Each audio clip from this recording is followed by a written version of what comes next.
Message given by Mr. N. Daniel on 19th November 1960.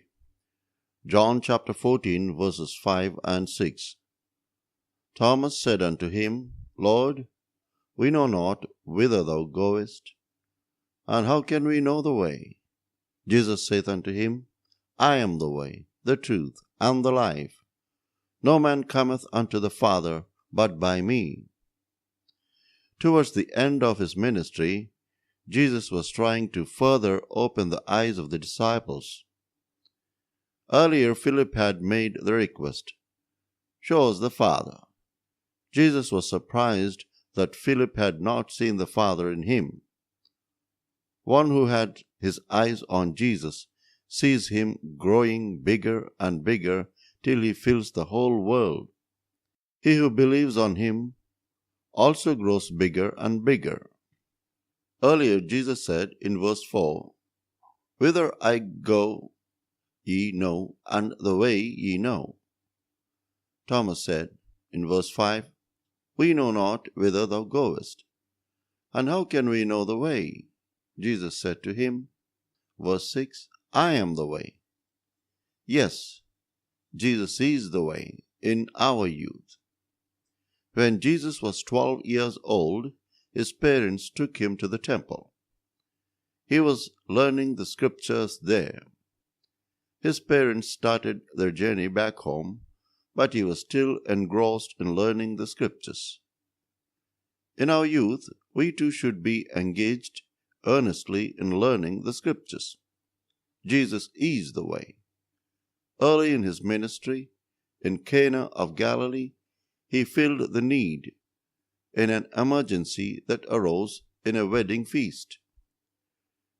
Jesus stood silent when false accusations were hurled at him before the judge Pilate. Jesus is the way.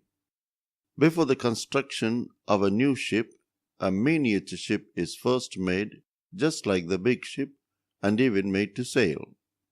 He, the great God, limited himself to flesh and blood and lived his word in action. He is the way. Jesus loved his parents. All the same, he talked plainly to them with humility.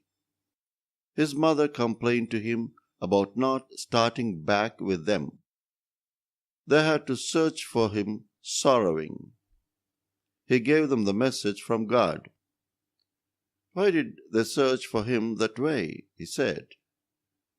Did they not know he had to be about his Father's business? Parents they were, and should he hide the truth from them? No, he is the way. He washed the disciples' feet. He is the way. He who makes himself the least will surely receive grace from God to teach and edify his disciples. He is the way. When Mary anointed his feet with ointment, Judas did not like it. He felt it could have been sold and given to the poor. But Jesus did not support that attitude. He did not see in Judas any love for the poor. There are some who are idealists and try to show themselves off as righteous. They use sanctimonious phrases, but do not move their little finger to follow what they preach. When a good thing has to be done to a deserving person, one should not bring in a wrong diversion. The poor are always with you, said Jesus. In a Christian hostel, they were having a dinner for certain celebration. Somehow, a non-Christian was also admitted to join them. He could not be happy and enjoy the dinner. Why was not this money given to the poor instead? He said. This man was living in sin. There are many such perversions. How kind Jesus was to Judas, and did not expose him to the disciples. If Peter had known what was brewing, he might have used his sword on him right away. Jesus is the way. he submitted to the cross. He had power to call down fire like Elijah and scourge to death his persecutors, nailing him to the cross. But he did not retaliate thus. He is the way,